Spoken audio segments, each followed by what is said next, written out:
एक बार फिर से स्वागत है आपके अपने यूट्यूब चैनल दियो जीके ट्रिक्स में। तो दोस्तों यहाँ पर डेली जो कि आप देख सकते हैं 8:50 में यहाँ पर हिंदी का फुल टेस्ट आपका सॉल्व कराते हैं।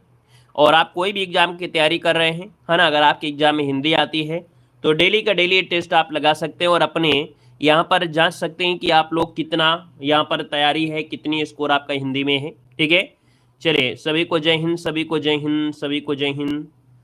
चलिए गुड इवनिंग सभी को, गुड इवनिंग। आवाज़ वगैरह आ रही है? एक बार सभी लोग कमेंट कर दीजिए, फिर हम लोग क्लास की स्टार्ट करते हैं। आवाज़ आ रही है तो एक बार सभी लोग कंफर्म कर दीजिए, फिर हम लोग क्लास की स्टार्ट करते हैं। चलिए जय श्री राम, खुश रहिए, ईश्वर सफल बनाए, सभी को जय हिंद।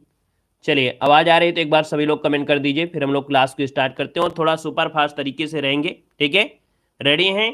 तो चलिए स्टार्ट करते हैं आज के इस सेशन को। आपसे कह रहा है निम्नलिखित में से कौन सा व्यंजन संघर्षी है। देखिए पहला एक क्वेश्चन आपका बड़ा अच्छा क्वेश्चन है। आपसे कह रहा है संघर्षी व्यंजन आपका है कौन। तो भैया संघर्षी को हम लोग बोलते हैं क्या, ऊष्म व्यंजन भी कहते हैं। तो आप कहेंगे सर यहाँ पर जो आंसर आपका दिया गया है आपका ए नंबर है, यहाँ पर आपका ये हो जाएगा। इनको ऊष्म व्यंजन भी कहते हैं, उनको संघर्षी व्यंजन भी कहते हैं, क्योंकि जब इनका उच्चारण कर रहे होते हैं तो उस समय जो वायु है मुख के किसी ना किसी विशेष स्थान से रगड़ खाते हुए ये आपकी निकलती, इसलिए इसमें ऊष्मा या गर्मी होती है। तो आप कहेंगे सर इसका आंसर आपका ये नंबर है, राइट हो जाएगा। अगला क्वेश्चन आपसे कह रहा है निम्नलिखित में से कौन सा ऊष्म व्यंजन नहीं है। कौन सा ऊष्म व्यंजन नहीं है? अब देखिए सा है, सा है, सा है और आपका हा होता है, लेकिन गा तो आपका होता नहीं है। गा जो आपका आता है वो आपके कंठ में आता है। किस में आता है? तो आप कहेंगे सर ये तो आपके कंठ में आपका आता है। अगला दिया है क्वेश्चन नंबर आपका है तीसरा, कह रहा है खट्टा विशेषण की संज्ञा क्या है। खट्टा विशेषण है, ये क्या है? विशेषण है, इसकी संज्ञा क्या हो जाएगी? यहाँ पर देखिए संज्ञा क्या होगी, तो आप कहेंगे सर खट्टी तो होगा नहीं, यहाँ पर ना ही खटखटा होगा, ये कोई मतलब ही नहीं है, तो ऑप्शन सी हो जाएगा, खटास हो जाएगा। ये खटास कैसी संज्ञा है? तो आप कहेंगे ये सर भाववाचक संज्ञा है। क्या है? ये आपकी भाववाचक संज्ञा बन चुकी है, याद रखिएगा, है ना। तो ऑप्शन जिसका आ गया है सी नंबर बन जाएगा। अगला है किस वाक्य में अकर्मक क्रिया आपकी है। यहाँ पर अकर्मक क्रिया आपसे पूछा गया है। यहाँ पर देखो दिया है खड़ा शब्द दिया है, यहाँ पर देखते हैं, यहाँ पर पानी पी रहा है और उस रजनी ने गीत गाया, है ना। तो गीत गाया है तो कुछ न कुछ तो गाया ही है। मतलब यहाँ पर देखा जाए क्वेश्चन नंबर आपके 4 में आपके सामने एक थोड़ी सी समस्या आई है, बाकी कोई इतनी बड़ी आपकी समस्या है भी नहीं। देखिए यहाँ पर दिया है ठूंठ खड़ा है ना। तो हमने कहा सर क्या खड़ा है, तो आप कहेंगे ठूंठ खड़ा है। चलिए मानते हैं कि ठूंठ खड़ा है, तो ये तो कर्ता आपका हो गया, है ना। एक प्रकार से समझिए, अभी अभी आपको समझना है, बाकी जरूरी नहीं, अभी आंसर आपका क्लियर नहीं हुआ है, घोषित नहीं हो गया है कि आपका कौन सा आंसर है। फिर दिया गया है हम सिनेमा देखते हैं। तो यहाँ पर देखते हैं भाई क्या सिनेमा है, तो आप कहेंगे ये तो आपका कह सकते हैं ये सकर्मक क्रिया है। यहाँ पर आपका मोहन पानी पी रहा है ना, तो इसमें मतलब पानी क्या है आपकी कर्म है, सिनेमा यहाँ पर क्या है कर्म है, तो दो तो आपकी हो गई क्या, सकर्मक हो गई। अब आपके पास या तो ऑप्शन नंबर आपका ए हो सकता है या तो ऑप्शन यहाँ पर आपका डी हो सकता है। तो आप कहेंगे सर यहाँ पर देखा जाए तो आपका आंसर क्या लगाया जाए। यहाँ पर देखिए ये जो ऑप्शन दिया गया है खड़ा है, अर्थात क्या खड़ा है, कोई आदमी की बात नहीं है, तो आप यहाँ पर 100% प्रायिकता आपको इसको देना है। बाकी शुद्धता देखा जाए, शुद्धता तो यहाँ पर देखो गीत गाया, किसने गाया, रजनी ने गीत गाया, तो बीच में यहाँ पर कोई है नहीं है, कोई है नहीं है, ये तो कर्ता आपका हो गया है। तो कहीं ना कहीं देखा जाए तो ये जो शब्द आपका है इसमें भी अकर्मक होना चाहिए। कैसे होगा कि नहीं, समझ में आ रहा है ना। हमने कहा सर यहाँ पर जैसे वो क्या है, ये क्या है, क्रिया है, ये क्या है, कर्म है, तो क्रिया के साथ कर्म है तो ये सकर्मक हो गई। अब यहाँ पर देखिए ये क्या है, क्रिया है, इसके साथ कर्म है तो ये सकर्मक हो गई। अब यहाँ पर हमने कहा सर खड़ा शब्द है, ये क्या हो गया, कर्ता। कर्ता पर फोकस नहीं आना चाहिए, कर्म पर आना चाहिए, तो इसमें फोकस कर्ता में आ रहा है। अब यहाँ पर गीत दिया है और गीत के बाद किसने गीत गाया, रजनी ने गाया, तो ये भी कर्ता में आ गया है, इसमें कोई कर्म दिया है। आप कहेंगे दोनों में कर्म नहीं दिया है। जब दोनों में नहीं कर्म दिया है तो हम शुद्धता देखें तो आपका A+D कर सकते हैं, बाकी कोई एक ऑप्शन लगा दीजिएगा, आंसर आपको मिलेगा। यहाँ पर अगला क्वेश्चन आपसे दिया गया और आपसे कह रहा है जो करेगा सो भरेगा। जो शब्द जो होता है किसमें होता है, जो जैसा करेगा वैसा पाएगा। तो यहाँ पर आप कहेंगे सर इसका आंसर आपका सी राइट हो जाएगा। यहाँ पर देखिए ये क्या है, संबंधवाचक है। यहाँ पर अगला है मीरा ने आधा लीटर दूध पिया। तो जो आधा लीटर दूध है ये क्या है, आप इसको नाप सकते हैं, तौल सकते हैं। जब नाप सकते हैं, तौल सकते हैं, तो आप कहेंगे सर इसका आंसर आपका सी हो जाएगा। ये परिमाणवाचक सी नंबर आपका राइट हो जाएगा। यहाँ पर अगला क्वेश्चन आपसे दिया गया है, यहाँ पर दिया गया है क्या, यहाँ पर देखो अगला क्वेश्चन दिया गया है कि सदा सच बोलना चाहिए, यह किस प्रकार का वाक्य का भेद है। सदा सच बोलना चाहिए, है ना, तो ये क्या है, इच्छावाचक होती है। सदा सच बोलना चाहिए, ये इच्छा पर डिपेंड है, ये इच्छावाचक होना चाहिए। याद रखिए इसका आंसर बनेगा इच्छावाचक होता है। अगला है पेड़ से फल गिरा, यहाँ पर उपयुक्त में से कारक पूछा गया है। जब अलग हुआ है तो आप कहेंगे सर इसमें अपादान आपका हो जाएगा, क्योंकि इससे शब्द हो रहा है, अलग से हो रहा है। तो जब भी अलग शब्द आपको इंगित करता है तो ऑप्शन आपका बी नंबर हो जाएगा।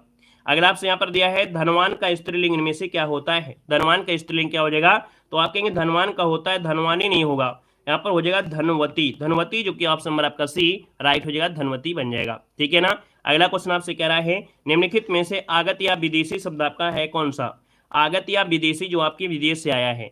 यहाँ पर देखो चंद्र नहीं है, आपका जो सरकार शब्द दिया है सरकार, तो सरकार शब्द जो आपका ये फारसी भाषा का है। कैसा है, तो ये फारसी भाषा का है, अर्थात ये है विदेशी। ऑप्शन नंबर आपका ए राइट हो जाएगा। नेक्स्ट क्वेश्चन दिया गया है निम्नलिखित में से असंगत शब्द आपका है कौन।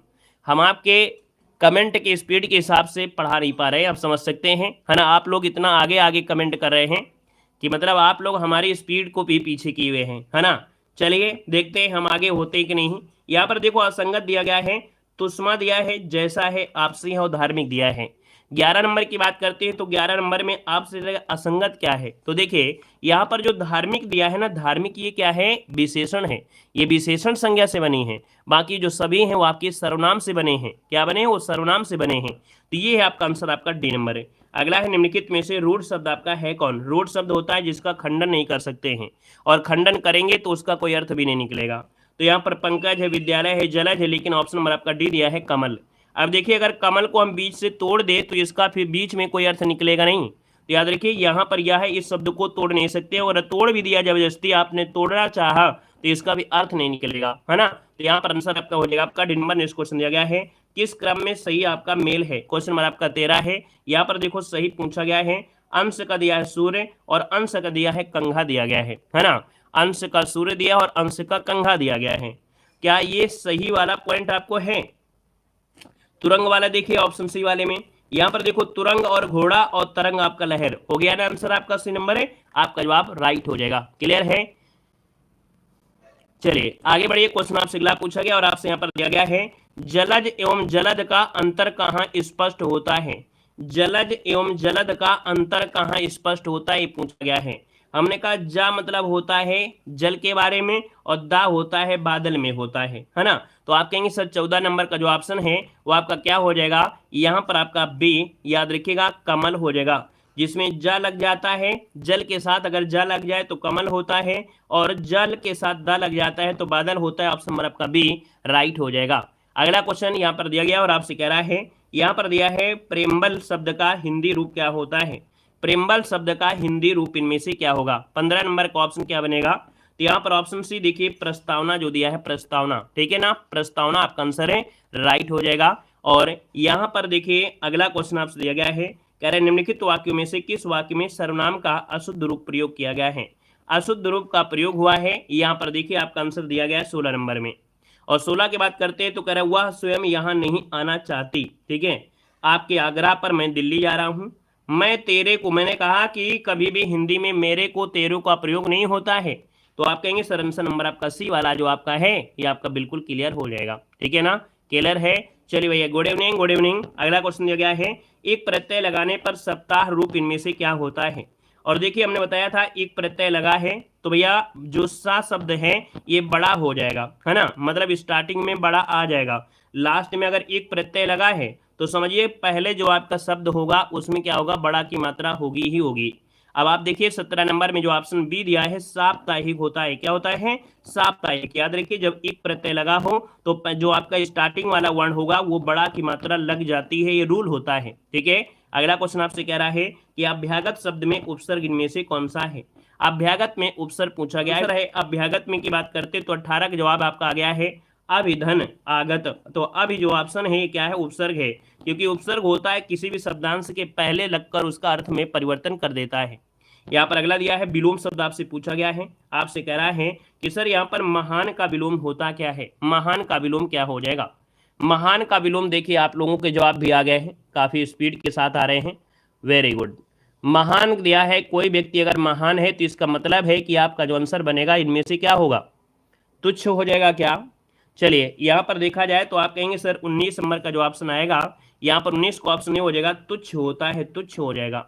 अगला दिया गया है दरिद्र, दरिद्र का विलोम क्या हो जाएगा, दरिद्र का विलोम हो जाएगा दोस्तों याद रखिए, यस तो होगा नहीं, दरिद्र का आपका ज्यादा बेस्ट आंसर कौन है, दरिद्र का अर्थ होता है विपन्न स्थिति, क्या दरिद्र, हम लोग जो दरिद्र मतलब होता है विपन्न स्थिति, ठीक है, स्थिति अच्छी नहीं है, तो इसका जो विलोम हो जाएगा वो क्या हो जाएगा, इसका विलोम हो जाएगा संपन्न स्थिति, संपन्न मतलब बोलते हैं वैभव, है ना, बोलते हैं वैभव, तो याद रखिए वैभव शब्द आपका जो होता है ये संपन्न को कहता है, तो याद रखिए दरिद्र और वैभव एक दूसरे के विलोम है। अगला क्वेश्चन दिया गया है पर्यायवाची चुनना है, यहाँ पर दिया है कामदेव का जो पर्यायवाची होता है क्या होता है, देखिए कामदेव को पर्यायवाची मदन होता है, मनमत होता है, मनोज होता है, अर्थात ऑप्शन नंबर आपका जो डी दिया है वो आपका जवाब राइट हो जाएगा। बाकी ढेर सारे आपको बताया है ना, यहाँ पर मार शब्द जो होता है वो भी होता है, रथपति दिया है ना, मदन भी होता है, ये आपके मिलते हैं। अगला क्वेश्चन दिया है ब्रह्मा के पर्यायवाची क्या है, ब्रह्मा का पर्यायवाची इनमें से क्या हो जाएगा, चलिए बताना है ब्रह्मा का पर्यायवाची। ब्रह्मा का दोस्तों यहाँ पर देखो ब्रह्मा के नाभि से निकला है क्या, यहाँ पर देखिए फूल, तो आप कहेंगे नाभिज हो गया ना, याद रखिए ब्रह्मा का पर्यायवाची नाभिज होता है, ठीक है, इसका आंसर जो आपका बनेगा वो आपका ये हो जाएगा। बाकी 2-3 तो आपको पता ही होगा, जैसे चतुरानन, 4 हैं आनंद किनके, ब्रह्मा जी के। हिरण्य गर्भ इन्हीं को कहते हैं, ठीक है, लोकेश भी कहते हैं, यहाँ पर विधाता भी इन्हीं को कहा जाता है, विधाता भी इन्हीं को ही कहा जाता है। यहाँ पर अगला है पक्षी का पर्यायवाची, और पक्षी के पर्यायवाची यहाँ पर देखा जाए 23 नंबर में आप सभी कहेंगे कि सर यहाँ पर खग विहग भी सही है, पखेरु नवचर भी है, चिड़िया शंकुश सही है, अर्थात तो ऑप्शन डी आपका राइट हो जाएगा। अगला क्वेश्चन दिया गया है जगन्नाथ का समास विग्रह क्या हो जाएगा, जगन्नाथ का समास विग्रह पूछा गया है 24 नंबर में, जगत धन नाथ, जगत धन नाथ, देखिए ऑप्शन नंबर आपका बी जिसका आ गया है जगत धनाथ आपका आंसर है, राइट हो जाएगा, याद रखिएगा, ठीक है। तत्पुरुष समास आपका है, यहाँ पर इसमें संबंध तत्पुरुष है। अगला है कहाँ चले तुम राम नाम का पीताम्बर तन पर डाले, पीताम्बर का पूछा गया समास क्या है, पीला है अंबर जिनका, तो भैया पीला है अंबर जिनका, और किनका अंबर पीला है, चलिए बताएगा कि जो अंबर पीला है अर्थात जो वस्त्र पीले हैं वो किसके वस्त्र पीले हैं।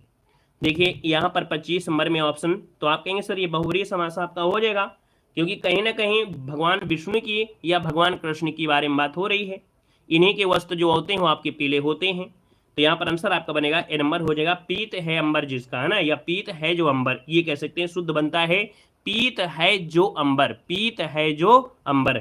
अगला क्वेश्चन दिया गया है वाक जाल का संविच्छेद क्या हो जाएगा, वाक जाल दिया है और गा का परिवर्तन का में होता है, हमने आपको व्यंजन संधि पढ़ा रखा है, तो कहेंगे वाक जाल हो जाएगा, जो कि ऑप्शन नंबर आपका देखा जाए 26 नंबर में ऑप्शन आपका बनेगा कौन सा, ए नंबर, वाक धनजाल ऑप्शन ए बनेगा।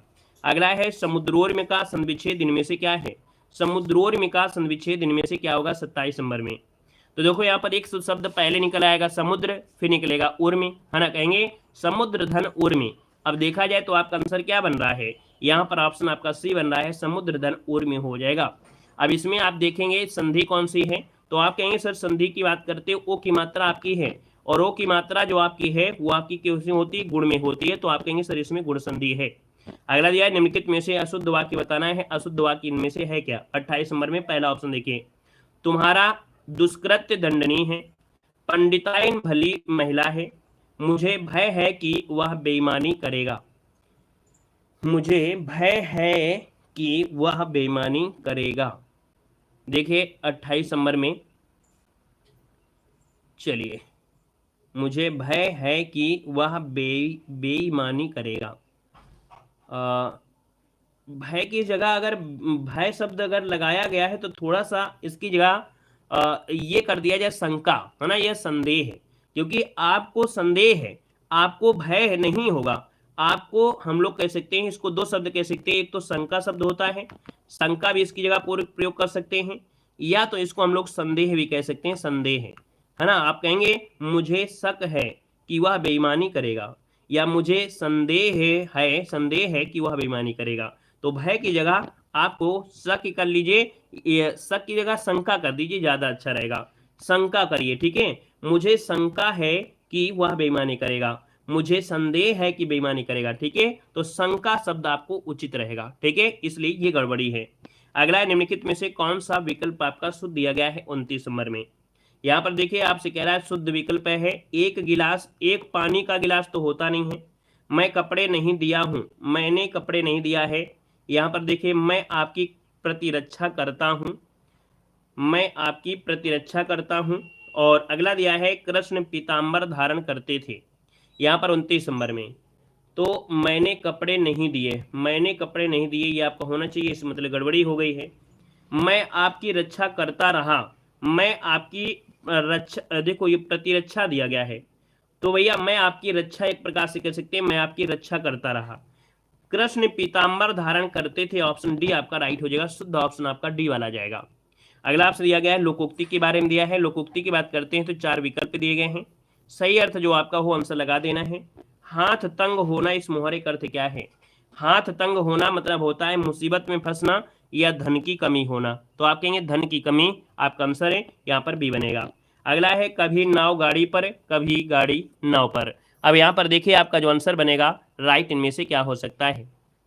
चलिए, कभी नाव गाड़ी पर और कभी गाड़ी नाव पर, मतलब आप कहेंगे सर यहाँ पर देखा जाए जीवन में उतार चढ़ाव का क्रम बना ही रहता है, ये हर व्यक्ति के जीवन से संबंधित आपका है, चाहे वो आपके अंबानी हो चाहे कोई भी व्यक्ति हो, उनके जीवन में उतार चढ़ाव तो आपको रहता ही रहता है ना। तो याद रखिए इसका आंसर आपका बी राइट हो जाएगा, क्योंकि जो चक्र है, चक्र में 2 प्रकार की चीजें हमेशा होती हैं।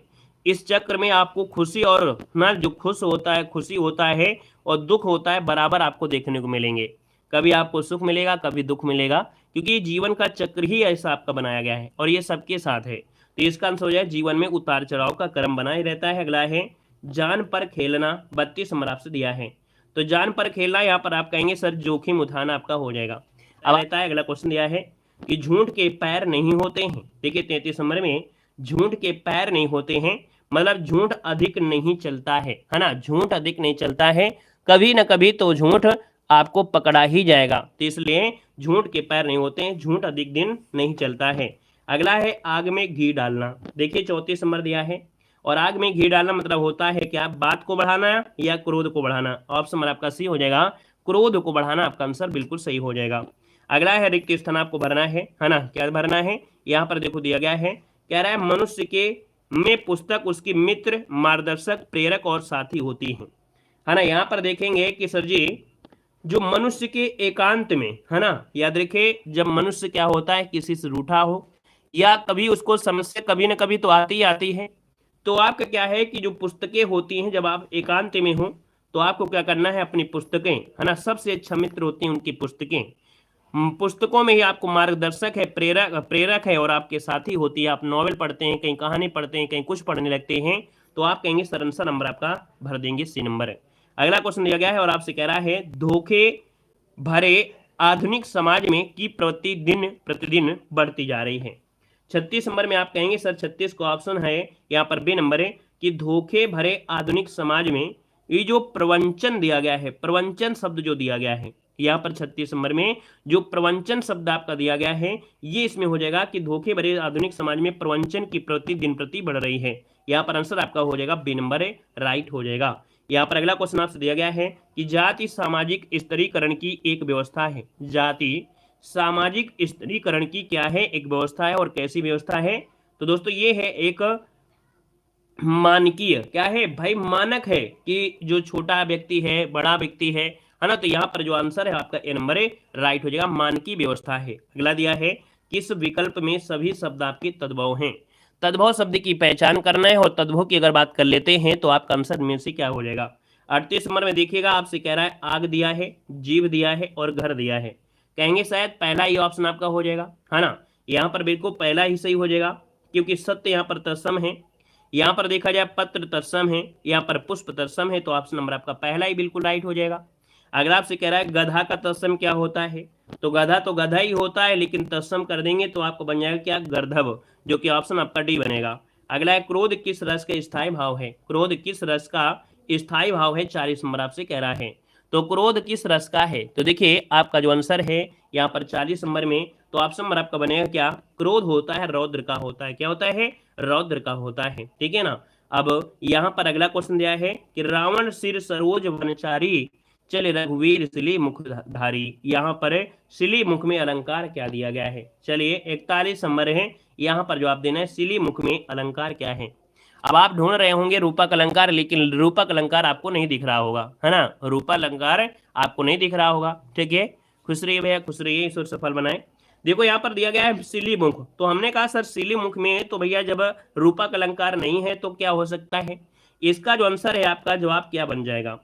चलिए उपमा अलंकार हो सकता है क्या, चलिए उपमा अलंकार की ओर इंगित कर रहे हैं। देखिए ये जो सिली मुख दिया है ना, तो हम आपको एक बताते हैं, इसका एक अर्थ बताते हैं, इसका मतलब होता क्या है। सिली मुख में होता है बाण और भौरा, है ना, क्या याद रखिए, सिली मुख कहा जाता है, बाण को भी कहते हैं, और यहाँ पर जो आपका होता है भौरा भी होता है, क्या होता है, भौरा भी होता है। तो आप कहेंगे सर एक ही शब्द आपका था, है ना, शब्द एक है अर्थ अनेक है, तो अर्थात ये हो गया श्लेष अलंकार हो गया। तो इसका आंसर आपका जाएगा ए नंबर पे जाएगा, श्लेष में जाएगा, किस में जाएगा, श्लेष में जाएगा। ठीक है ना। अगर यहाँ पर आपसे पूछा जाता है सर रूपक अलंकार है, तो हमने कहा सर रूपक अलंकार में क्या होता है, तो रूपक अलंकार में ये सही बिल्कुल चल रहा था। अगर सिली मुख में पूछ देता कि कौन सा अलंकार है, अगर ऑप्शन में होता कि यहाँ पर रूपक अलंकार, तो आप बिल्कुल सही कर सकते थे। क्यों, क्योंकि सिली मतलब सिली मुख क्या हो गया, सिली एक प्रकार से एक शब्द दूर की बात है और मुख पास की बात है, तो हम लोग कर सकते थे, बाकी ऐसा है नहीं है, क्योंकि सिली शब्द आपका स्पेशल दिया गया है। यहाँ पर अगला दिया गया है और आपसे कह रहा है काव्यांश को पढ़ना है। आज बरसों बाद उठी है इच्छा, हम कुछ कर दिखाएंगे, एक अनोखा जश्न मनाएंगे, अपना कोरा अस्तित्व जमाएंगे। आज बरसों बाद सूखे पत्तों पर बसंत ऋतु आई है, विचार रूपी कलियों पर बहार खिलाई है, गहनता की फसल लहराई है, शायद यही कारण है आज बरसों बाद उठी है इच्छा, हम कुछ कर दिखाएंगे, अपना कोरा अस्तित्व जमाएंगे। ये आपसे कह रहा था। अब आप देखिएगा पहला ऑप्शन दिया गया है, कह रहा है कि गहनता की फसल से कवि का क्या आशय है। गहनता की फसल मतलब होता क्या है, तो गहनता मतलब होता है विचारों की परिपक्वता, विचारों की परिपक्वता होता है। अगला है कवि के मन में इच्छा उत्पन्न हुई है, और जो कवि के मन में जो इच्छा उत्पन्न हुई है ना, वो कैसी इच्छा है, कुछ महत्वपूर्ण कार्य करने की इच्छा है, ऑप्शन ए बनेगा। अगला है सूखे पत्ते जो प्रतीक हैं वो आपके किससे हैं, तो सूखे पत्ते प्रतीक है मन के सूनेपन से, मन का जो सूनापन है ये क्या है, सूखे पत्ते के प्रतीक हैं। अगला है किन कलियों पर बहार का आगमन हुआ है, तो कैसी कलियां, विचार रूपी, आप कहेंगे सर विचार, है ना, यहाँ पर देखा जाए तो आपका आंसर भी हो जाएगा, विचारों की कलियों पर यहाँ पर बहार आगमन हुआ है। मर्यादा किस युग की पत्रिका है, बताना है, मर्यादा किस युग की प्रसिद्ध पत्रिका है, आंसर क्या हो जाएगा। गुड इवनिंग भैया, गुड इवनिंग। यहाँ पर देखिए 46 नंबर का जो ऑप्शन है आपका सी हो जाएगा, द्विवेद युग की है, कब है, द्विवेद युग, इसका आंसर है राइट हो जाएगा। अगला क्वेश्चन दिया गया है, कह रहा है यहाँ पर क्वेश्चन नंबर आपका दिया गया है, कह रहा है लिखना शब्द की भाववाचक संज्ञा आपका क्या है, लिखना शब्द की भाववाचक संज्ञा क्या होगा, तो कहेंगे सर लिखित शब्द होगा नहीं, लेकिन लिखाई शब्द जरूर हो जाएगा, लिखाई ये क्या है, भाव आपका हो जाएगा। अगला आपसे कह रहा है भारतेंदु हरिश्चंद्र का कौन सा नाटक बांग्ला भाषा से अनुदित किया गया है, भारतेंदु हरिश्चंद्र का एक नाटक है जो बांग्ला भाषा में अनुदित किया गया है। 48 नंबर में आपका ये है आपका विद्या सुंदर, कौन है विद्या सुंदर, नोट कर लीजिएगा, ऑप्शन आपका ए बनेगा, इसको नोट कर लेना है। ठीक है, अगला क्वेश्चन दिया है रीति काल को श्रृंगार काल की संज्ञा किसने दिया है, रीत काल को श्रृंगार काल की जो संज्ञा दिया है वो किसने दिया है। यहाँ पर आंसर नंबर आपका ए बनेगा, विश्वनाथ प्रसाद मिश्र, विश्वनाथ प्रसाद मिश्र ऑप्शन ए बनेगा। अगला है भारतीय संविधान की 8वीं अनुसूची में शामिल भाषाओं की जो संख्या है वो आपकी कितनी है, यहाँ पर देखा जाए तो आप कहेंगे सर 22 हो जाएगा, ऑप्शन नंबर आपका डी हो जाएगा। अगला है अपभ्रंश का भवभूति किसे माना जाता है, अपभ्रंश का भवभूति जो कहते हैं वो किसे कहते हैं, अपभ्रंश का भवभूति जो कहते हैं वो किसको कहते हैं, क्वेश्चन नंबर आपका जवाब देना है। देखिए यहाँ पर जो आंसर आपका आ गया है, आपका जो आंसर बनेगा इनमें से क्या हो सकता है, अपभ्रंश का भवभूति, दोस्तों याद रखिए, नोट कर लीजिएगा, आपका जो जवाब बनेगा इनमें से हो जाएगा सी नंबर है। याद रखिए ये हैं आपके कौन है, तो यहाँ पर आपका हो जाएगा पुष्य दंत, क्या हो जाएंगे 320 का ऑप्शन सी हो जाएगा, पुष्य दंत हो जाएंगे। अपभ्रंश का भवभूति किसे माना जाता है, तो आपके पुष्य दंत हो जाएंगे। अगला है निम्नलिखित में से कौन सा नाम आदिकाल का नहीं है ना, एक ऐसा भी नाम है जो आदिकाल का नाम नहीं है। यहाँ पर देखिए चारण काल है, यहाँ पर सिद्ध सामंत काल है, वीरगाथा काल है, लेकिन गद्य काल आदिकाल का नहीं है ना, गद्य काल को आदिकाल नहीं कहेंगे। बाकी यहाँ पर देखिए आदिकाल के नामों में आदिकाल को हम चारण काल कहते हैं, आदिकाल को वीरगाथा काल कहते हैं, और आदिकाल को सिद्ध सामंत काल कहते हैं। ये गद्य काल आपका है आता है आधुनिक काल में, है ना, कब आता है, आधुनिक काल में आता है, जो आपका क्या है गद्य काल है। अगला है नाथ पंथ के प्रणेता कौन थे, नाथ पंथ के प्रणेता पूछा गया है, यहाँ पर देखिए ये जो आपका है गोरखनाथ है ना, आप कहेंगे आंसर नंबर आपका सी राइट हो जाएगा। नेक्स्ट क्वेश्चन दिया गया है अब्दुल रहमान कृत संदेश रासक के जो रचयिता है वो आपके कौन है? संदेश रासक के रचयिता कौन है? तो संदेश रासक हैं यहाँ पर खंड काबा, ऑप्शन नंबर आपका ए राइट हो जाएगा। नेक्स्ट क्वेश्चन दिया गया है कि स्वयंभू को हिंदी का प्रथम कवि माना है। स्वयंभू को हिंदी का प्रथम कवि माना है और किसने माना है? तो दोस्तों ये माना है राजकुमार वर्मा। कौन है? राजकुमार वर्मा ने स्वयंभू को हिंदी का प्रथम कवि माना है। अगला क्वेश्चन दिया है अपभ्रंश का वाल्मीकि किसे कहा जाता है? चलिए अपभ्रंश का भवभूति तो पुष्यदंत को कहा गया था, लेकिन अपभ्रंश का वाल्मीकि किसे कहा गया है? तो दोस्तों ये आपने पढ़ा होगा स्वयंभू, है ना। आपके दिमाग में जब ये क्वेश्चन आया था अपभ्रंश का भवभूति, तो अगर आपके ऑप्शन में स्वयंभू दिया होता तो आप 100% स्वयंभू लगा के आ जाते, क्योंकि आपका जो मन था ढूंढ यही रहा था कि अरे यार कुछ लग रहा है गड़बड़ सड़बड़, लग रहा है कुछ गड़बड़ बता रहे हैं सर, है ना। लेकिन याद रखें कि अपभ्रंश का भवभूति पूछा जाए तो पुष्यदंत होता है, और अगर अपभ्रंश का वाल्मीकि पूछा जाए तो आपका स्वयंभू होता है, याद रखिएगा। ठीक है, नोट कर लीजिए दोनों क्वेश्चन को। अगला है चंद बरदाई किसके दरबारी कवि थे? चंद बरदाई किसके दरबारी कवि थे? तो आप कहेंगे चंद बरदाई पृथ्वीराज रासो, है ना। यहाँ पर देखा जाए पृथ्वीराज चौहान, जो कि ऑप्शन नंबर आपका डी राइट हो जाएगा। अगला क्वेश्चन आपसे दिया गया और आपसे कह रहा है कि पृथ्वीराज रासो किस कवि की रचना है? पृथ्वीराज रासो किस कवि की है? आप कहेंगे चंद बरदाई, बी नंबर हो जाएगा। आदिकालीन साहित्य का प्रमुख रस क्या है? आदिकाल की जो साहित्य है उसमें रस था किसका? तो भाई आदिकाल में क्या होता था? युद्ध होता था, लड़ाइयाँ होती थी, जैसे क्लास में भी कभी कभी कोई लड़ाई करने लगता है, तो भैया ये आदिकाल के लोग हैं, है ना। यहाँ याद रखिए, यहाँ पर कहेंगे सर आदिकाल में वीर गाथा काल था, अर्थात वीर रस का स्थायी भाव था, अर्थात वीर रस प्रमुख रस हुआ करता था। यहाँ पर अगला क्वेश्चन आपसे कह रहा है कि किस विद्वान ने हिंदी साहित्य के प्रारंभिक काल को वीर गाथा काल कहा है? प्रारंभिक काल को वीर गाथा काल का जो नाम दिया है वो दिया है आपके ऑप्शन सी आचार्य रामचंद्र शुक्ल ने, ऑप्शन सी बनेगा। अगला क्वेश्चन आपसे कह रहा है आदिकाल को सिद्ध सामंत युग जो कहा है किसने कहा है? आदिकाल को सिद्ध सामंत युग जो कहा है वो किसने कहा है? तो यहाँ पर ऑप्शन आपका बी हो जाएगा, ये है आपके राहुल सक्रेत्यायन। कौन है? राहुल सक्रेत्यायन आपका आंसर हो जाएगा आपका बी नंबर। नेक्स्ट क्वेश्चन दिया गया है, कह रहा है निम्नलिखित में से कौन सा व्याकरण ग्रंथ के रूप में प्रतिष्ठित है? व्याकरण ग्रंथ के रूप में जो प्रतिष्ठित है, यहाँ पर जो आंसर है वो आपका होगा क्या? चलिए चलिए वेरी गुड। यहाँ पर देखिए आपका जो 322 नंबर है, 322 का ऑप्शन डी हो जाएगा। उक्त व्यक्ति प्रकरण, क्या निम्नलिखित में से कौन सा व्याकरण ग्रंथ के रूप में प्रतिष्ठित है? उक्त व्यक्ति प्रकरण, ऑप्शन नंबर आपका डी राइट हो जाएगा। नेक्स्ट क्वेश्चन दिया गया है, कह रहा है महापंडित राहुल सक्रेत्यायन। देखिए राहुल सक्रेत्यायन को महापंडित की उपाधि दी गई है, महापंडित इनको कहा जाता है। क्वेश्चन कभी कभी मिल जाता है महापंडित किसको कहा गया है, तो आपके राहुल सक्रेत्यायन ने। और इनमें से किस कवि को हिंदी का पहला कवि माना है? अर्थात जो राहुल सक्रेत्यायन है वो किस कवि को हिंदी का पहला कवि माना है? तो इन्होंने दोस्तों सरहपाद को माना है, सरहपाद जो कि ऑप्शन है यहाँ पर आपका ए बनेगा। अगला क्वेश्चन दिया गया है प्रेम सागर के जो लेखक है वो आपके हैं कौन? प्रेम सागर के जो लेखक है वो आपके कौन है? कोई भी चीज छोटा या बड़ा नहीं होता है ना। आप देख सकते हैं यहाँ पर कोई भी क्वेश्चन छोटा बड़ा नहीं होता, कोई भी एग्जाम में आप देख सकते हैं। प्रेम सागर आप हमेशा हाई स्कूल से पढ़ते आ रहे हैं, और देखिए क्या किसमें पूछा गया है? यूजीसी नेट परीक्षा में पूछा गया है। जब आप यहाँ पर अपने नाम के आगे डॉक्टर लगाना चाहते हैं तो आपको ये परीक्षा देना पड़ेगा, यूजीसी नेट पास करना पड़ेगा, इसके बाद आपके नाम के आगे डॉक्टर लगेगा। तो दोस्तों यहाँ पर देख सकते हैं इतने बड़ी परीक्षा में आपका ये लल्लू सा क्वेश्चन पूछा गया है। लल्लू मतलब ये हो गया जो प्रेम करेगा वो लल्लू हो जाएगा, मतलब ऑप्शन नंबर आपका सी लल्लू लाल आपका आंसर है, राइट हो जाएगा सी नंबर। और इसी के साथ ये क्लास भी आपको स्टॉप करते हैं, है ना। ये सेशन आपको यहीं रखते हैं, ठीक है ना। चलिए अगली क्लास में आइए, अगली क्लास की स्टार्ट करते हैं। धन्यवाद सभी को, जय हिंद, वंदे मातरम।